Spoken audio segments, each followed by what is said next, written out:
hockey fans, welcome to NYI FYI with Sean Croft and Chris Hessel. Welcome to NYI FYI, Sunday, March 16th, the day before St. Patrick's Day. The season coming to a close, a little under a month, thank God, because it just is. It is the song that never ends. That is the New York Islanders. The tire fire that we put out. To use the term coined by the TSN guys, yes, the tire fire. You know, it's funny, I was watching NHL Network this morning, and they were talking about teams, you know, playoff races and everything, and about how there's 15 to 16 games left for most teams, and the first thing on my mind was, thank God. I mean, I love hockey and stuff like that. I look forward to the playoffs every year, whether the Islanders are in it or not. But, boy, oh boy, this is just, I mean, the way that this season has gone, it's like, please just end this already. By the way, torture. Just a side note, only because I just logged on to the website. Whoever is running the technical end of NewYorkIslanders.com, well, we don't need fan packages for the Stadium Series anymore. Might want to take that one down. Good catch. Although there are a couple of quote-unquote Islander fans that watch 3 games a year that probably don't know that the Stadium Series even happens, so maybe they'll spend their money. Oh, man. Well, you know. What a womp womp. That's this season right there. That's a microcosm. If you have 2 words for this season, it's womp womp. Womp womp. There you go. It's a microcosm. It really is. Oh, man. You can't make it up. But on a positive note, I mean, you want to find, you know, you want to get past the Vanek debacle and the Molson debacle and the whatever you want to call the Andrew McDonald thing and the goaltending issue. I mean, there is some good. There is some good play from solid young kids that we should have no couple of seasons at least, since they're all restricted. And we love to sign our own restricted free agents. We're great at that. Yeah. You know, there's some really great stuff that you're seeing out of things, you know, and I'm kind of glad to see, you know, guys like Calvin DeHaan playing the way he is. It's a guy that we've kind of always been rooting for, you know, through all the shoulder injuries. I really didn't know what to expect from him now at this point in his career, but he's come along well. Strome, Anders Lee, I think, speaks for himself. You got Sundstrom coming up the other day, and you know, getting gritty in the corners and stuff like that. You know, and that's a good thing to see. But you know, we're here looking for silver linings again. But you know, it's at least nice to see silver linings in the form of kids, pretty much, that we're going to be relying on for some roles next year. Also good to see, by the way, Kyle Oposo putting up the points that he is without really much of a supporting cast around him. Well, I think we said that as soon as Tavares went down and we knew that they were going to trade Vanek, it's time to see if Kyle Oposo really is as good as he looks. And so the far, answer is yes. So far, Kyle absolutely. Oposo really is as good as he looks. You can kind of tell in certain areas of his game where I don't want to say we're lacking before, but he's definitely stepped it up a little bit as far as, okay, I'm the guy now. So it goes to show you that this is a guy who struggled the first few years of his life, figured it out at 25, and, you know, figured it out and went with John Tavares to go train in the off season, and, you know, understands what it takes to be competitive night in and night out, understand what it takes to win. And they said, I can't believe the stat that they gave last night. This guy is 4th in the league in scoring. You know, and that's a good thing. So we'll have him for a couple more years. And it's cool to see that, you know, if God forbid we go through this again where John Tavares gets hurt, it's good to know that Kyle Oposo definitely looks like a guy who can carry, you know, his share of the load if need be. You know, it's a shame that you know, there's not that other cog on that line for him to play with. I mean, he's playing with some good guys and stuff, you know, now with Franz and stuff like that. But you know, obviously you want to try and maximize everybody the best way you can, and you know, Oposo's response to Tavares going out has been moving up the list in scoring. Yeah. And I think that you were absolutely right when you said, you know, now we'll see if he's the real deal or if he's just a supporting guy, and it definitely looks like he can be the real deal on any given night if need be. Not as often as a guy like John Tavares, right. But this is exactly what you wanted with Kyle Oposo. This is exactly the player that you thought you were getting, with the 6th overall pick a couple of years back. Yeah, now we just need a left wing to play with him and Tavares. Exactly. Into the chat room here, Bud Light 72 in regards to how we started the show. Hey now, Isles franchise Resurrection Week 2. It's like week 200 at this point that this resurrection has been coming. He also says that Molson should get a standing ovation on Tuesday night. It's the one reason to go on Tuesday. Yeah, you know, some fans that I did speak to, actually, those of you who are with us every week know MW. I got to meet or meet again with MW the other day, and he said, cheer Molson and boo Niederreiter. And at this point, you know, you kind of would want to. I'd have to agree with that. I mean, you know, Molson was nothing but, you know, a fantastic player here and a good soldier, and Niederreiter had no leverage and cried his way out. And you know, I think that's going to be a likely reaction from most of the fans. I think you're going to likely see a lot of people give Molson a nice ovation. It'd really be a good thing on the Islanders' part to acknowledge Molson, just the way that they did Jason Blake when he came back. Now, I know Molson was only here really for 4 or 5 seasons, while Blake was here for the equivalent 8 or something like that, 7.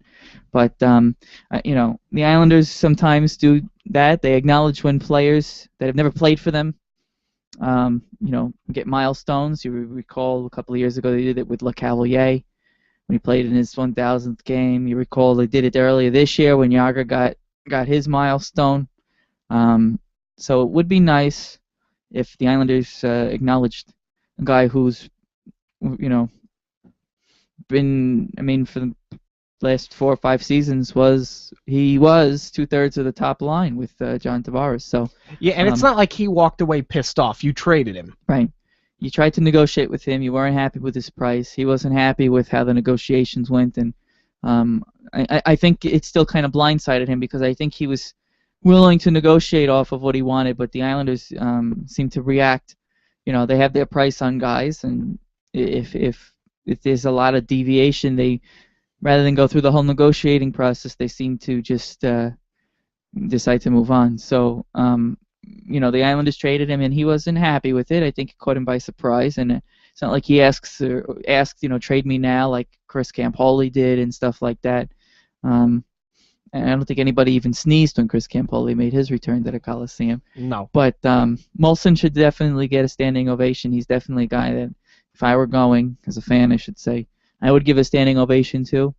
Niederreiter, I probably wouldn't have much of a reaction to, you know, and I think that the way that the fans are going to handle that is you'll hear some boos for Niederreiter, and you'll hear a lot of cheers for Mr. Molson, especially now that the Islanders have egg on their face and have this big hole staring them in the eyes at left wing, top line left wing for the next couple of seasons. Yeah. Until we know who they're going to add. So. Chris Sigmund, that's a new name in the chat room. Welcome to the show. Opposo hitting 30 goals is the only thing we have left to look forward to on the year. I very much agree. NMW says, Chris, you left out the coaching issue. Well, the coaching is the issue, yes. Yeah, well, we've been there, done that so many times. We can only hope that him and Snow both get fired, but if you can only pick one, then obviously it has to be. Well, it has to be Capuano over Snow. I still think that Capuano is going to be gone after the year. I think that it's going to be hard to justify keeping this guy for any team. And I'm not too excited about that, because they're not going to replace him with anything worthwhile. It'll be Doug Wade or something. And that's not to say that Doug Wade isn't good. I'd feel a lot better about Doug Wade if he was learning from somebody more competent. But oh, you mean a coach? Yes, but he hasn't been. So I'm not too thrilled about the coaching prospects for next year. It's going to be somebody different. I'm pretty sure of that. But I don't think it's going to be much of a difference maker or much different than what we're going through right now, unfortunately. Well, did we talk last week about the Brooklyn Crew coming out on Twitter? Did we talk about that on air? I don't think we did. I don't think we did. Your Mark coming out and saying, you know, I understand your frustration, but this team will be big time. But this team will be big time in Brooklyn, or something to that effect. You know what? Seeing as what happened with the Nets, and I know it's a different owner, but we've kind of hinted and speculated and guessed that Brooklyn is paying the Islanders a lot of money to be there. We think that Brooklyn is probably going to start pulling a lot of the strings. I think starting this offseason and moving forward, to be totally honest with you. And I'm sure that Brooklyn says to Charles Wong, spending at the cap floor, spending below the cap floor, playing at the cap floor, having a coach that doesn't know what he's doing is no longer acceptable. You're going to be this, you're going to be that. For them to come out and say this team will be big time by the time they get to Brooklyn, which is only a year and a half from now. Let's keep in mind, it's not that far away. And seeing as the Nets at least had put a competitive playoff team together by the time they got into Brooklyn, again, different ownership, but a similar situation. It's the same building, and I think there's, there was less pushing with Prokhorov, obviously, than there's going to be with Charles Wong. But I do believe, and you kind of share a similar opinion, that Brooklyn is going to start pulling the strings on this team and telling Charles Wong what to do based upon the fact that they're paying them so much money. So I don't know that we're not going to see an NHL coach come in here. Oh, that's true. But who knows how Charles Wong's going to respond to that, too. You don't know. I mean, right now you have the Good Boys Network. You have, Charles Wong, and he's got Garth Snow, who's a loyal soldier and a yes man, and he's got Jack Capuano, who's a loyal soldier, and pretty much is taking the lumps, if you want to put it that way. He's taking the lumps night in, night out for the front office's inability to address key issues on this team. And, I think, and every week when I talk about the team needing an enema, that's a lot of what I'm referring to. I'm referring to the fact that, somebody's got to really sit down with Charles Wong and tell him this is not how you operate in professional sports. This is how you operate in professional sports. This is what we need. Listen, we've done this with the Nets. We can help you. My fear is when that conversation takes place, what extent will there be listening involved from the Islanders' standpoint? They might not have much of a choice. You're exactly right. You bring up the great point about we're paying you to be here. We're paying for a product that's not supposed to be a pile of garbage. And obviously the way things going now, it makes this product a pile of garbage. You almost wonder why would anybody want what's going on here, but the Brooklyn guys do.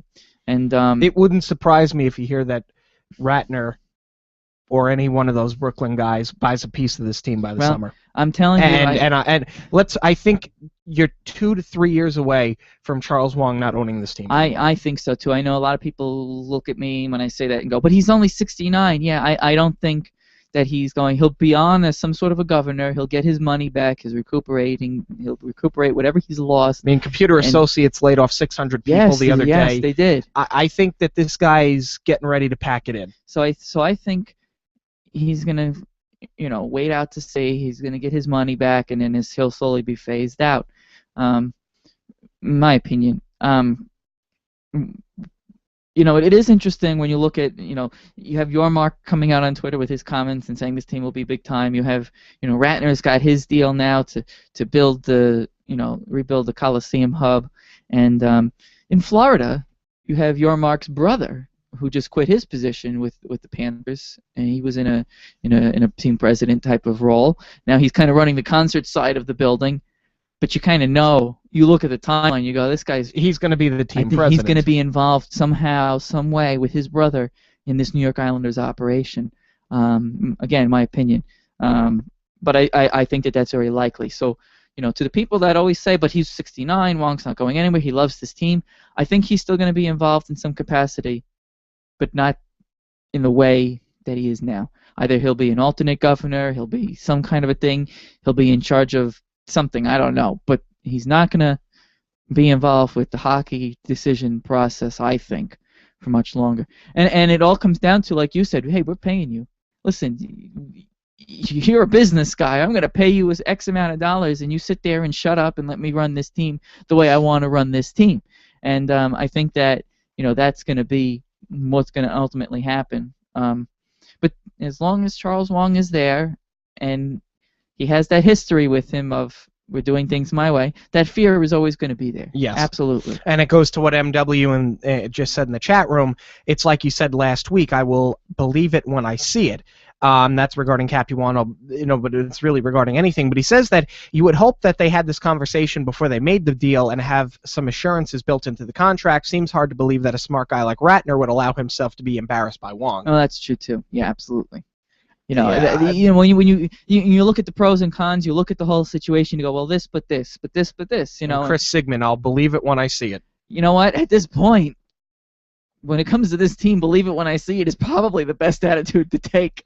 We're gonna get T-shirts made, NYI FYI. I'll believe it when I see it. But yes, no, absolutely, and I don't blame people for having that kind of an attitude. But when you do, the evidence around the situation, and you bring up the big elephant in the room of we're paying you to be here, Brooklyn, they're obviously not making as much money as they anticipated. I mean, it's a cash cow, it really is. The projections, of course, everybody always paints, roses when they make a new building and say with taxpayer things and say, oh, don't worry, we're going to make this much money. But these guys have made a great deal of money. It's been very successful for them. They've built their own brand in Brooklyn. Made some wacky decisions along the way, but definitely are putting a competitive team out there. When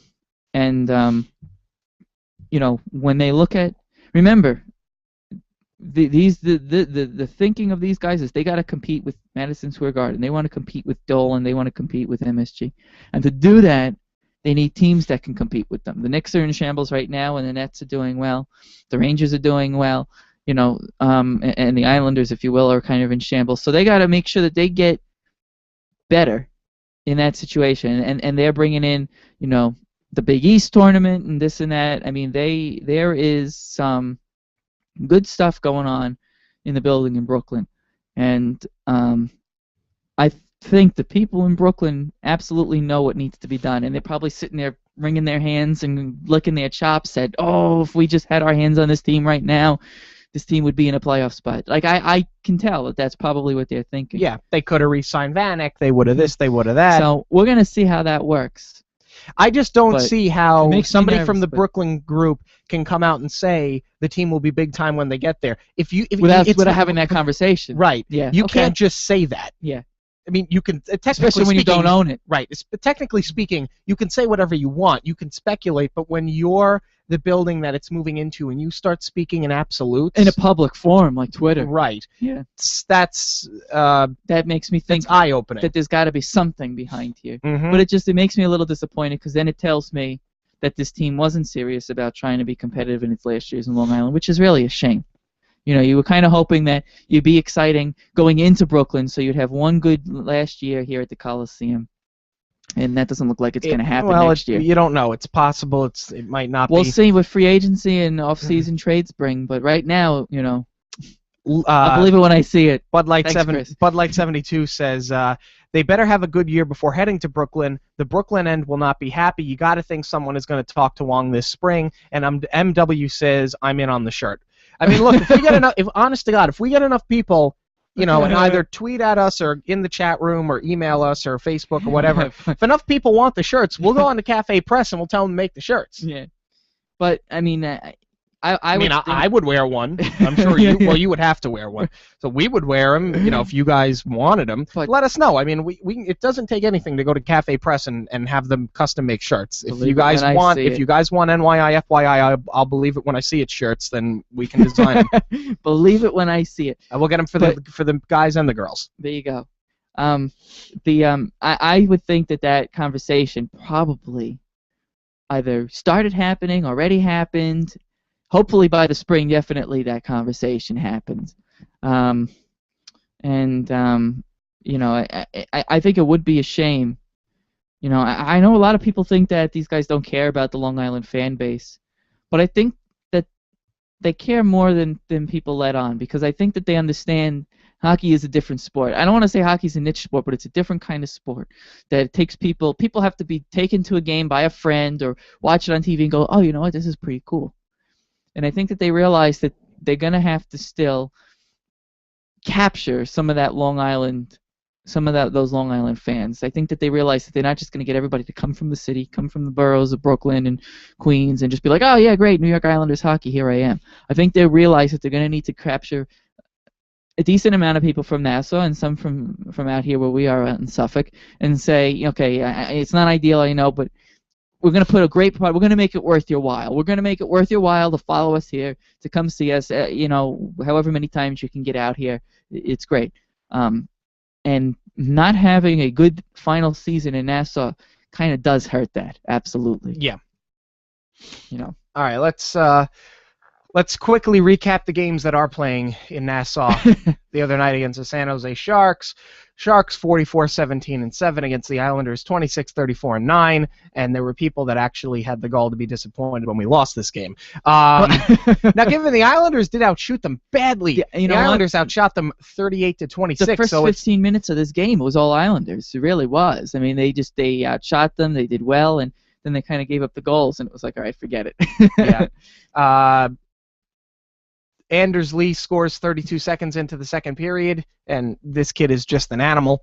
Martin Havlat scored at the 18-15 mark. I have to remember what the count was at. I think that closes in on 60 goals, first three, last three. Oh, I think so. I think it's either 59 or 60 at that point. They've been better with it lately. Oh, they've been much. I feel like we've hardly talked about it. Yes.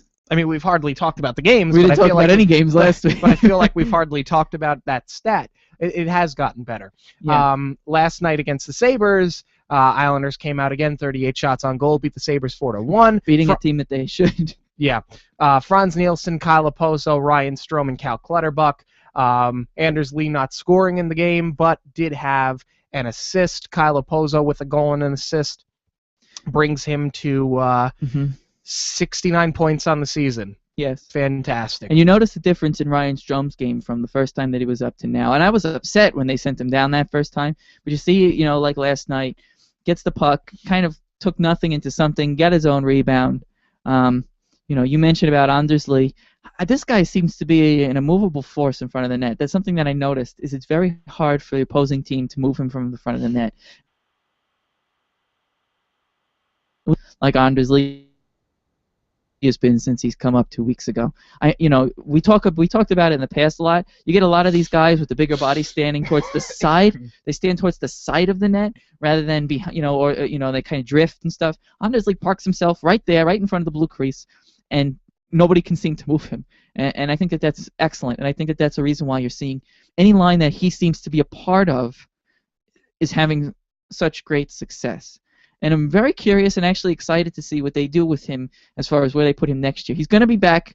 He's going to be a restricted free agent, as we established last week. And I checked that out the other day on Cap Geek, and it does say he's going to be a restricted free agent. I know sometimes the rules get a little pokey with NCAA players, but he had signed a contract already. Now that was, NCAA guys have a limit, of how much they can spend of time before they can become unrestricted, as we saw what happened with Schultz in Edmonton. But he's already been signed to the Islanders by an entry-level deal, so he's Islander property. It'll be interesting to see what they do with Anders Lee next year, because I'm a little frightened that they're going to be like, this guy's great, put him on the first line, and that's our answer for the left wing. Yeah. And meanwhile, he probably should be on a second or third line. I love the fact of keeping Oposo on that top line and putting Lee on a second or third line, just so you're dispersing the size and you need skill. Depth. Depth, absolutely. I mean, that's what this coach doesn't understand. You go out and you get Cal Clutterbuck, but you put him on the fourth line with Matt Martin. No, right. You went out and got Cal Clutterbuck to play on the third line to give you, depth with grit, right. Depth with physical play, depth with fighting, right. Depth with, because they both can score, Clutterbuck more than Martin, but the point wasn't to play them together, it was to give you depth. Exactly. Capuano can't figure that out. So that's why I think Lee and Strome got to stay together next year. At least I would love to see them stay together. And I think, you're and seeing that they things. have chemistry. Correct. You saw that in Bridgeport. You're seeing it now. Strome's game looks much better with Lee. Lee's game looks very good no matter who he seems to be on the ice with. And a lot of people could say, well, it's garbage time and this and that, but you can see the way these kids are playing. I mean, Lee out muscling guys, making passes with one hand, always cutting towards the net, and doing it against some good teams. Beating Anthony Niemi's not something to sneeze at. I mean, that's these kids are doing on some a backhand, good things. no Yeah, less. exactly. I mean, these kids are doing some good things. So. And Franz Nielsen and Brock Nelson also had goals in the San Jose game. And that's good. It's good to see Nielsen keep doing what he's doing, especially with little support. It's him and Kyle Oposo really carrying this team right now. Trade him at the draft. But Brock Nelson is another one who I mean, the guy was a little lost at the beginning. Then he wasn't being played. Then he was played, and he had good games, and then was scratched for inexplicable reasons. And now he's so consistent, and you can pretty much pick out where his spots are, when he's going to score. He's always doing little things right. And like I said, it's good to see that some of these guys can be depth. It's nice that we won't have to.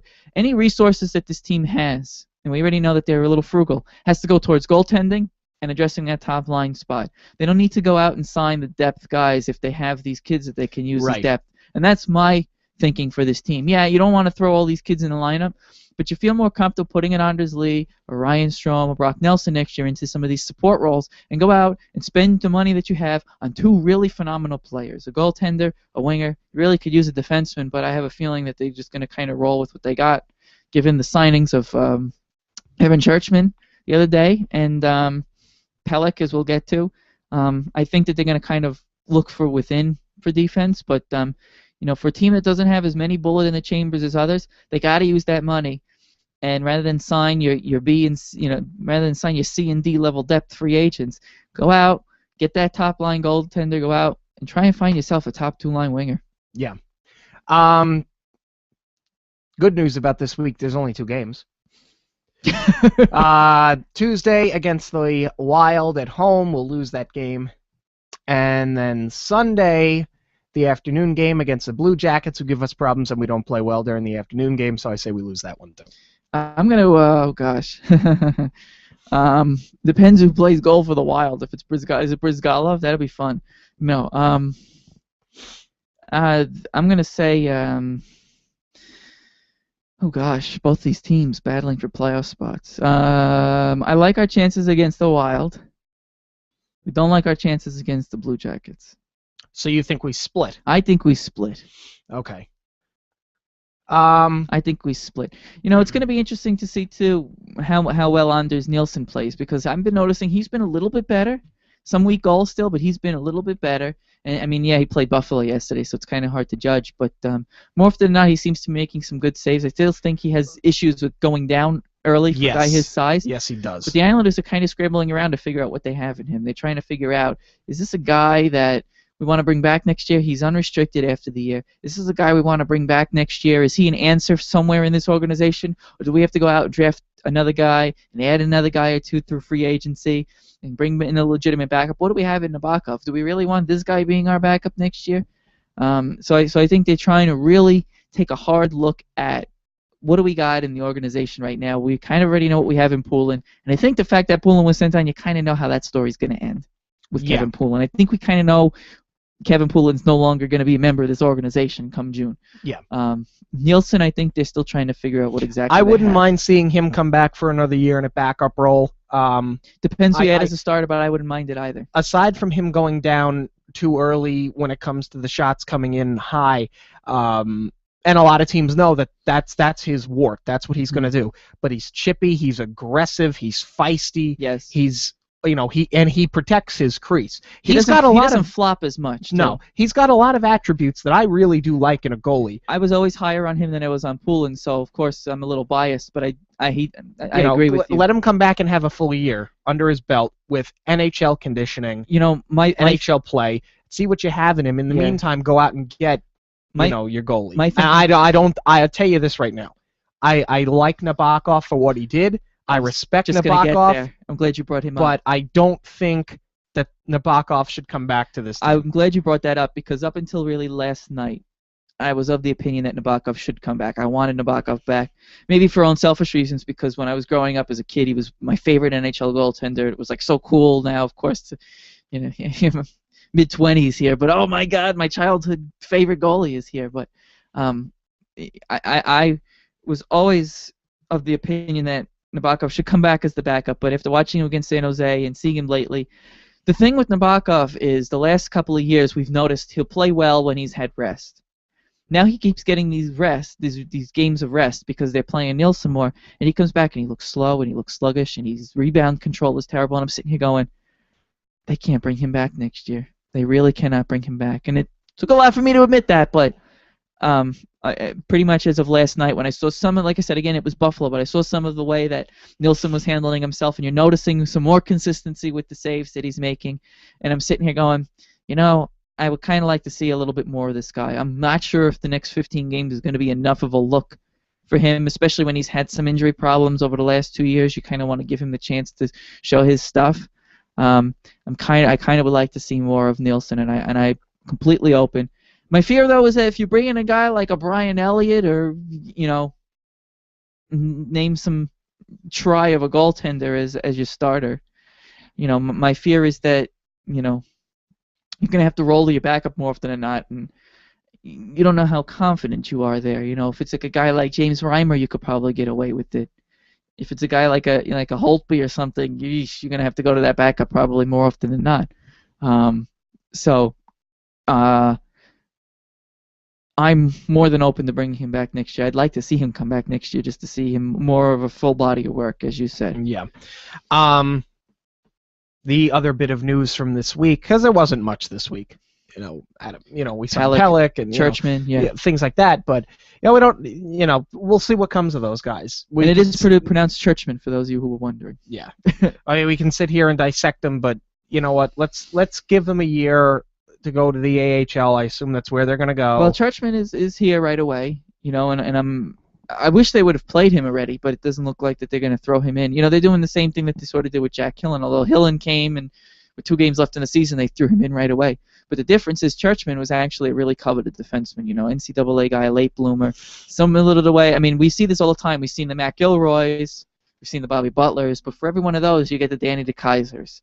The guys that were highly coveted by Vancouver and the Islanders and Detroit and Boston and decided to go home, to Detroit. And he's been a solid contributor for Detroit. So you always get these guys that come through, and Churchman is a guy who I think does have some potential, but like you said, we got to give him time. We got to see. Yeah. And Pellick, we know what Pellick can do. He was a highly touted, good defensive prospect, 3rd-round pick. Played really well at World Juniors the last couple of go-arounds. This year was with Reinhart, and I actually really liked that pairing. Didn't notice Pellick a lot, but he's a guy that you're not supposed to notice a lot because he's supposed to be a sound defensive defenseman, and he's done that. So excited to see how he kind of develops. He'll probably develop quicker than the guys like the Mayfields and stuff that we've been banking on. So good to get him in the organization. We'll see how he goes. Yeah, as far as I'm concerned, my opinion of them, I want to see more of them before I make a real opinion, but we need defense. We got defense. Good for us. And they'll all have chances to make this roster next year. Yeah. There was a protest at Nassau Coliseum. There was. Which... Seems to be a point of contention on both sides. I understand what you were doing, but it was probably the most ridiculous thing I've ever heard of. Listen, when it comes I get everybody's frustration. I get what they're trying discounting to do. that. I get what they're trying to do, and they're trying to mimic, what goes on in these soccer teams do it, and there have been many fan bases that protest things. We don't hear about them because we're here, and it goes on there, just like nobody. But it did get noticed in the media this time. I know that there's been other protest attempts, and they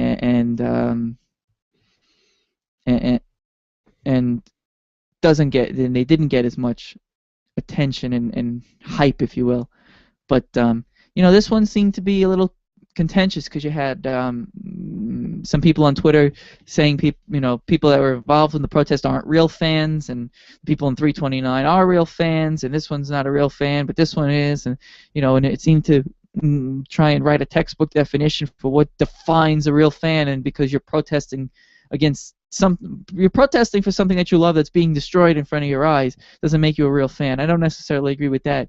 I think real fans voice their opinion, both positive and negative, and do it in a manner that obviously shows that they care, and obviously the people involved in the protest care enough that felt that they wanted to do this chanting against Wong, chanting against Snow thing on TV, and yeah, you could hear some of it. It was definitely one of the louder protests, but at this point, the way that this team is operated and run, it's kind of a moot point because, like I mentioned earlier in the show, you got friends of friends and friends all running this organization, and until changes at the very top, that's what you're going to get.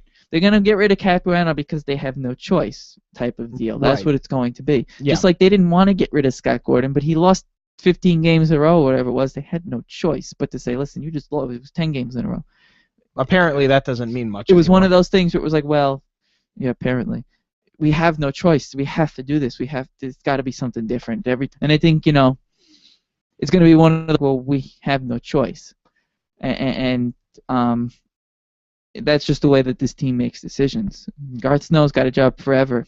Forever meaning until Charles Wong is, listen, get out of the owner's seat, let us take over. If that's the Brooklyn people, great. So we can chant until our heart's content about Garth Snow leaving and, Snow must go and fire, sell the team and this and that. But none of that happened overnight. None of that's going to happen because a group of fans chanted. Yeah. And I mean, I'll say this. I believe that you want to chant things, Snow must go, Absolutely. fire Cappy, Absolutely. Wong must sell. Go for it. I'm all for that. Like that's said, fine. But I'm all for yourself. Yeah, you want to hand out flyers or posters or something. Okay, that's fine. But we're going to wear our jerseys inside out. I am of the opinion that a lot of Islander fans had, which is when you turn the uniform inside out, you spit on Brian Trottier, Clark Gillies, Bobby Nystrom, Mike Bossy, Billy Smith, Dennis Potvin, Pierre Turgeon, Dave Volek, and all these other guys that created Islander memory, Sean Bates, things that stand out as being great moments in the franchise. You spit on guys who play every night hard. This time around, your Kyle Pozos and your John Tavareses. Yeah. And I know that, in my opinion, and he's not loved by most people, but in my eyes, Michael Grabner. I think that guy plays hard. I think that he has some warts, and I think that a lot of his warts are products of Jack Capuano and the amount of ice time he gets and the role they try to make him play. But I don't think that of all the knocks against Michael Grabner that you could ever argue his determination, absolutely his not. effort. He always skates hard. And guys like Clutterbuck, same thing, skate hard. Brian Strait, not the best defenseman in the league, or certainly not the best defenseman on this team, but you know what, he tries. Yeah. I'm not going to disrespect those guys, and I think walking out of a game is ridiculous. You're going to get all these people to turn and walk out of a building for what purpose? Yeah. Especially last night, you're winning the game. So what you've basically told this team, and what you've told the players that are currently on this team, and the players that are going to be free agents or trade bait that could potentially come to this team, is they walked out when the team was winning because they're mad, and they're a bad fan base. Yeah, I it's hard to disagree with some of the points you brought up, absolutely. I mean, the turning the jersey inside out is not something I would do. I understand the putting the bag on your head to an extent. Yeah. Because it's a little different. It has a different interpretation for it. It's a well-known. But the turning the jersey thing inside out is, yeah, that's bad. I mean, some people will argue and say, well, this team hasn't been good since those days, so it really isn't a slight on Trottier or this and that. It's a slight more on the organization and how they've handled things in the last 30 years. But when it comes to that whole turning the jersey thing inside out, I agree with you. I mean, I have, Tavares jersey. You turn that inside out. Well, you're turning the logo out, but then you're turning Tavares. I mean, it's like, well, what is the comment that you're trying to make? And I've actually never heard of that, but it's an interesting point that you brought up. I didn't realize that was part of it, but it's hard. I mean, it's a hard moment because this is a very frustrating time, and this is a very frustrating team. We're all in the agreement that something needs to change from the top down, and there is history there. I mean, Alexei Yashin was bought out. I mean, who knows if it was really based on a petition that was signed by many in the fan base, but there was a petition that circled around that had, a decent amount of signatures, and Alexei Yashin did end up getting bought out. But you do wonder if that was really because of that, or if that was in the works for a while and stuff like that. It didn't take a petition to get Rick DiPietro bought out, because that was just a common sense thing. Right. So you do wonder how much, and that's where I'm coming from. You wonder how much really of an effect that has on this team with the way that the organization is, because you get the sense, that the owner isn't concerned as much with that as he is with his own bottom line.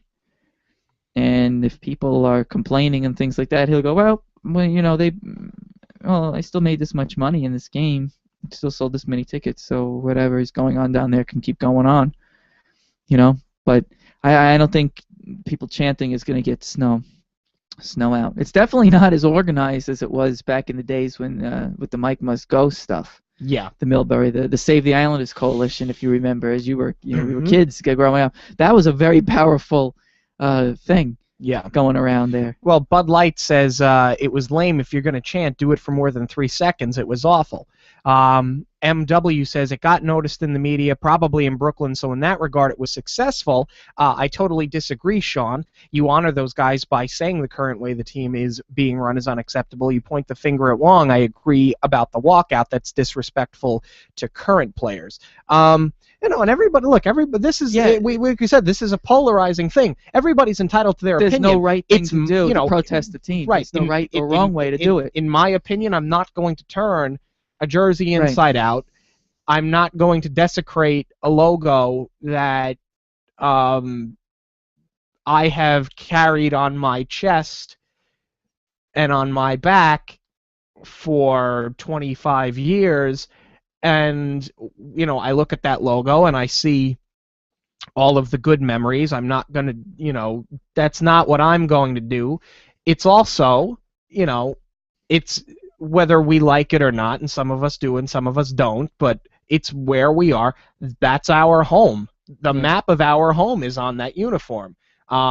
Whether you like living here or not is another story, but you do live here, so it is, for people that grew up here, very rational thoughts. And I'll tell you something, I don't believe, I think that it's ridiculously expensive to live here. I don't understand why there is a point of it being so expensive. I think that it makes no sense. But that being said, I grew up here, same way you grew up here.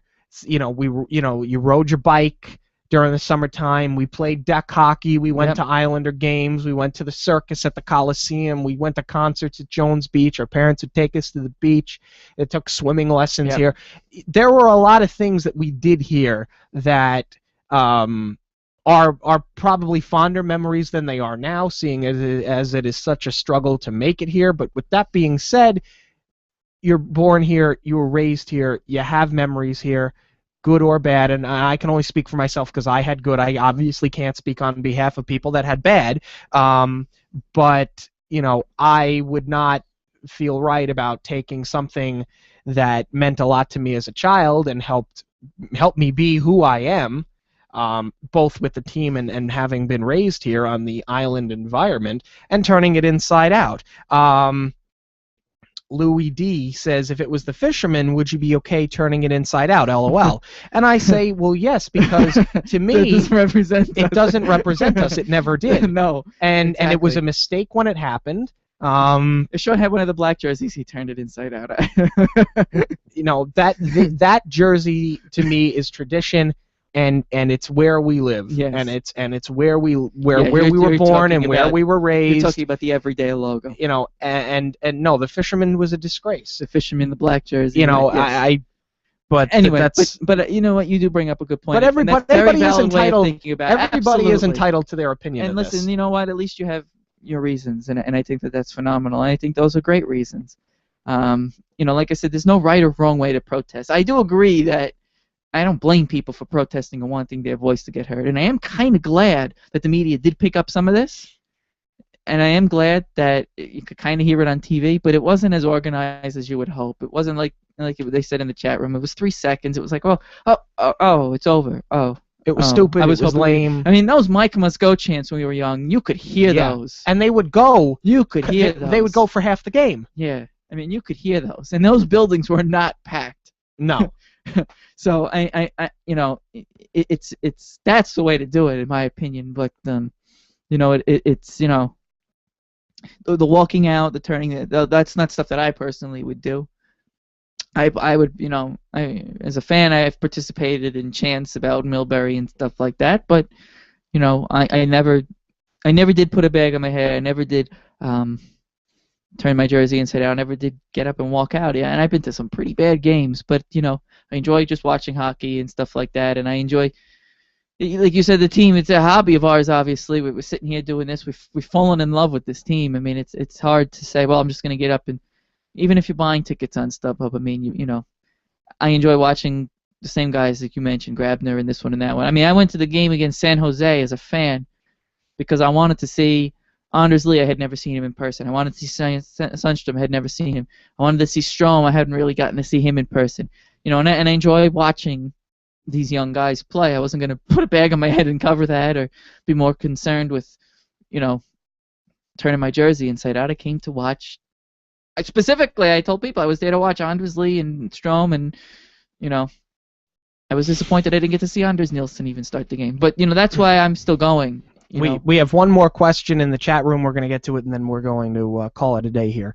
CGS878. So when they move to Brooklyn and use the logo without the island, the new logo, are you going to feel less of a connection with them? It's a fair question. It's a fair question. Would I necessarily? I mean, hey, look, I bought the Stadium Series jersey. I think it's a fantastic logo. I like the fact that they do use the logo with the island as a patch on the shoulder. I would certainly hope that that is something that carries over into the new arena. Would I feel a less of a connection? Not necessarily, because at least part of that logo is incorporated in the new logo with the NY and the puck.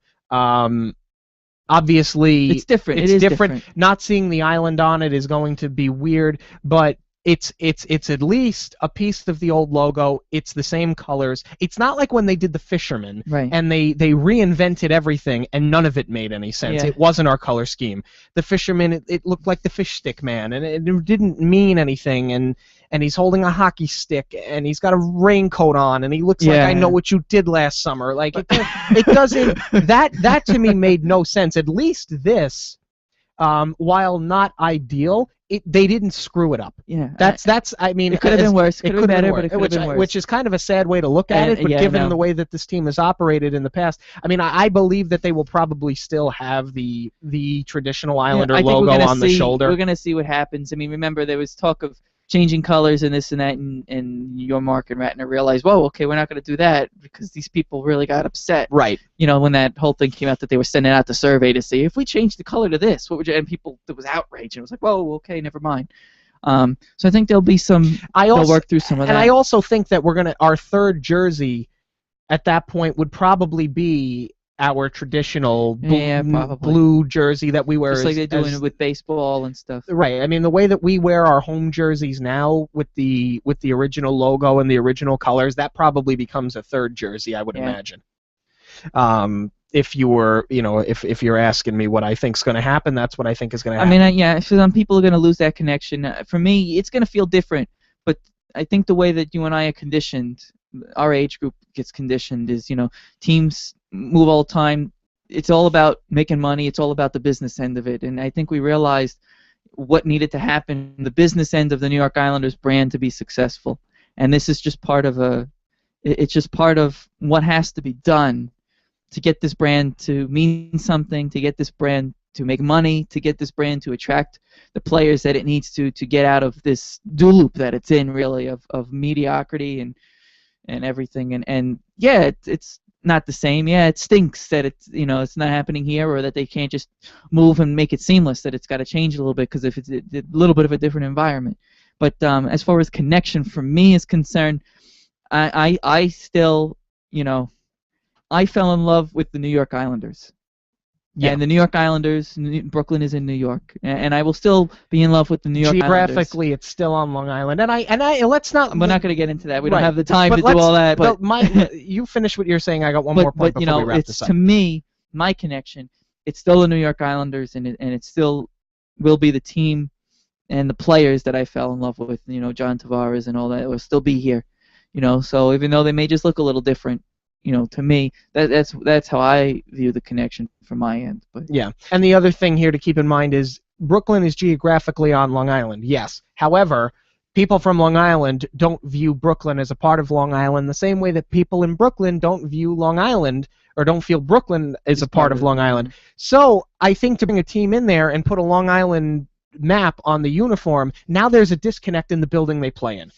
and on that end, I do understand it, because you are trying to get the Brooklyn market to fall in love with this team and all that.